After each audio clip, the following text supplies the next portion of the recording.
අප දන්නා ඉතිහාසය අනුව නිර්වී යුද්ධය තුළදී පවා සෝවියට් රුසියාවේ සහ ඇමරික එක්සත් ජනපදයේ හමුදාවන් අතර ඍජු ගැටුමක් ඇති වී නැහැ. අප අසා ඇති කොරියන් යුද්ධය, වියට්නාම් යුද්ධය, ඇෆ්ගනිස්තාන් යුද්ධය, ලතින් ඇමරිකානු රටවල මැදිහත්වීම් ආදිය ඉහත රටවල් දෙකේ සහාය ලැබූ අතරමැදියන් සමග සිදු වූ ගැටීම්. මම මෙතැන් සිට කියවීමේ පහසුව සඳහා ඇමරික එක්සත් ජනපදය හඳුන්වන්නේ ඇමරිකාව යනුවෙන්. එසේ වත් ඇමරිකානු, බ්‍රිතාන්‍ය මූලික කොටගත් මිත්‍ර රටවල් හමුදාවන් සහ සෝවියට් නොහොත් බොල්ෂෙවික් හමුදාවන් අතර ඍජු ගැටුමක් සිදු වූ එක් අවස්ථාවක් පිළිබඳව ඉතිහාසය තුළ සඳහන් වෙනවා.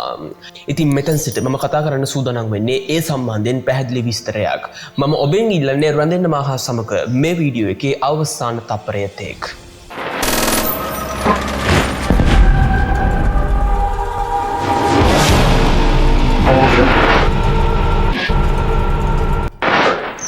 එදදාස් 917 ඔක්තෝබර් විප්ලවය සහ සාම කිවසුම.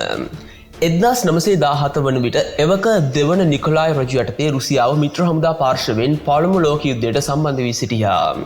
එසේ වත් ඉහළ යන ආර්ථික ප්‍රශ්න, සාර් පාලනයේ අකාර්යක්ෂමතා සහ යුද්ධය ගෙන යන ආකාරය නිසා පොදුවේ රුසියානු හමුදා සහ ජනතාව අතර විශාල අප්‍රසාදයක් ගොඩනැගී තිබුණා. 1917 පෙබරවාරි විප්ලවයෙන් රජු ඉවත් කොට ජෝර්ජ් ලවෝ සහ පසුව ඇලෙක්සැන්ඩර් කෙරන්ස්කි යටතේ අතරමැදි රජයක් පිහිට වූ අතර එමගින් යුද්ධය දිගටම පවත්වාගෙන යාමේ උත්සාහයක් දරනු ලැබුවා.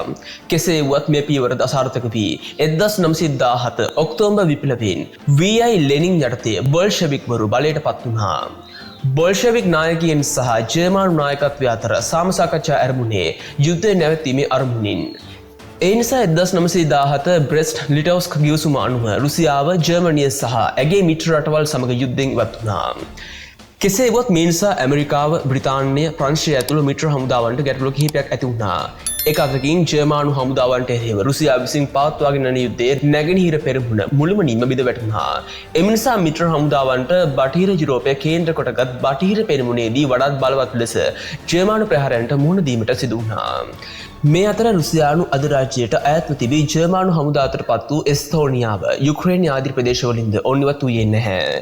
1914 යුද්ධය ආරම්භ කාලයේ සිටම බ්‍රිතාන්‍ය විසින් විශාල වශයෙන් යුද්ධෝපකරණ රුසියාවට ලබා දී තිබුණා.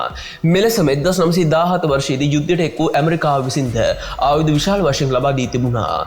සාම ගිවිසුමත් සමග මේ ආයුධ සියල්ලම ජර්මනිය අතට පත්වීමේ හැකියාවක් තිබුණු බවත් අනිවාර්යයෙන්ම කිව යුතුමයි.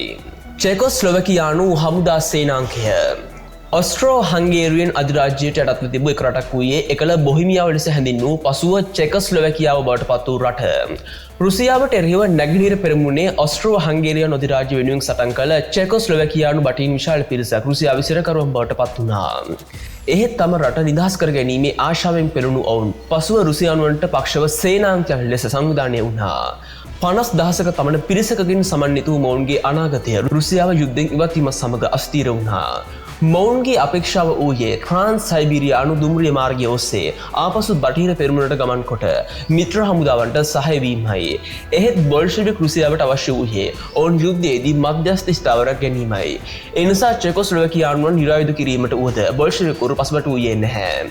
එයට එරෙහිව බලින්ම දුම්රිය ලබාගෙන සටන් කරමින් හෝ ආපසු බටහිර පෙරමුණට යාමට චෙකොස්ලොවැකියානු හමුදාවන් සූදානම් වුණා. ජර්මානු හමුදාවලට තර්ජනයක් කරවිය හැකි මෙම චෙකොස්ලොවැකියානු සේනාංක මුදවා ගැනීමට මිත්‍ර හමුදාවන්ටද අවශ්‍ය වුණා. මිත්‍ර හමුදා මැදිහත්වීම රුසියාවේ ඇතිවීමින් තිබූ තත්ත්වයේ යුද්ධයට සම්බන්ධ මිත්‍ර හමුදාවන්ට ගැටලුවක් බවට පත් වුණා.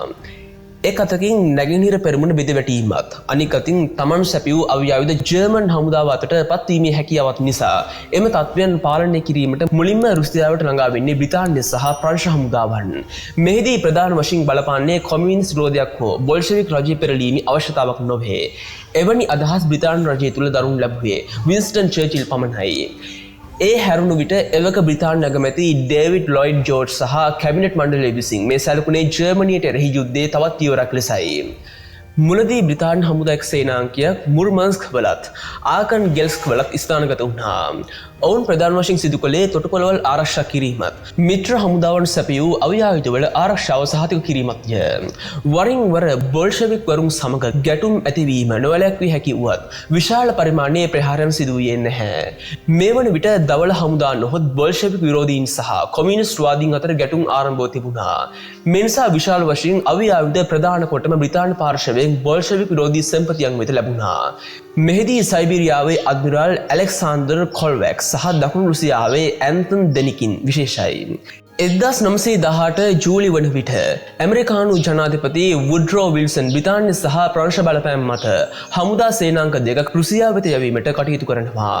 මේ අනුව 5000ක සේනාංකයක් ආකන් ගෙල්ක්ස් වෙතටත් තවත් 7000ක සේනාංකයක් එවක ඇමරිකානු යටත් විජිතයක්ව පැවති පිලිපීනයේ සිට සයිබීරියාවේ ව්ලාඩිවොස්ටොක් වෙතටත් යැවීමට කටයුතු කරා. මේ හැරුණු විට ජපන් සේනාංකද සයිබීරියා දෙසින් රුසියාවට ඇතුළු වුණා. මේ අනුව අවසානයේදී 1,50,000ක පමණ මිත්‍ර හමුදාවක් රුසියාව ස්ථානගත වී සිටියා.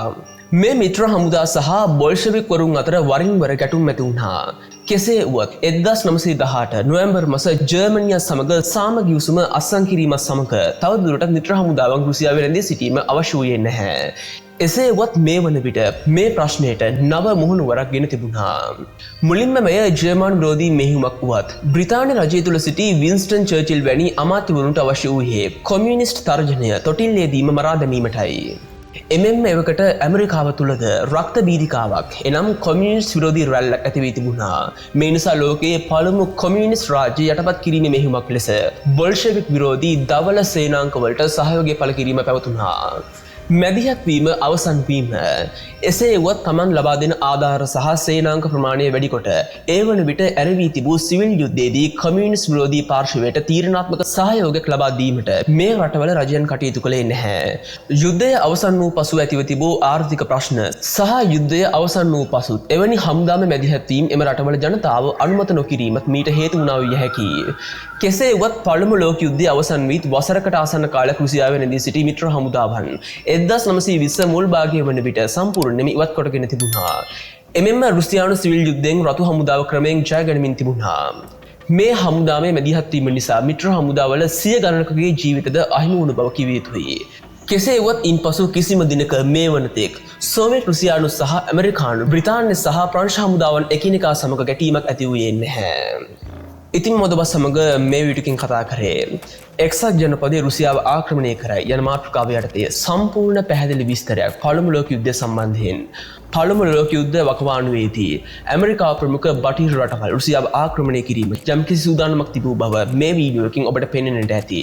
නමුත් එදායේ තත්ත්වයෙන් පසු අද වනතෙක් ඇමරිකාව රුසියාවට එරෙහිව කිසිම ආක්‍රමණයක් දියත් කොට නැහැ. ඉතින් මම අදට මේ වීඩියෝ මෙතනින් අවසන් කරනවා. ඉතින් මේ වගේ ශ්‍රී ලංකාවගේ මුළු ලෝකයේම යුද්ධමය ත්‍රාසජනක දේවල් මෙන්න තවත් අධ්‍යාපනික වීඩියෝස් බලන්න ඕන නම් දැන්ම subscribe කරන්න අපිට දන්න ලංකාවේ ඉතිහාසයේ YouTube channel එක. ඉතින් මේ වගේම අපිට දන්න ලංකාවේ ඉතිහාසයේ social medias follow කරන්න අමතක කරන්න එපා. ඉතින් මේ වගේ තවත් දවසකින් හමු වෙන බලාපොරොත්තුෙන් මම අදට සමුගන්නවා ඔබ සියලුම දෙනාට ජයෙන් ජයම වේවා.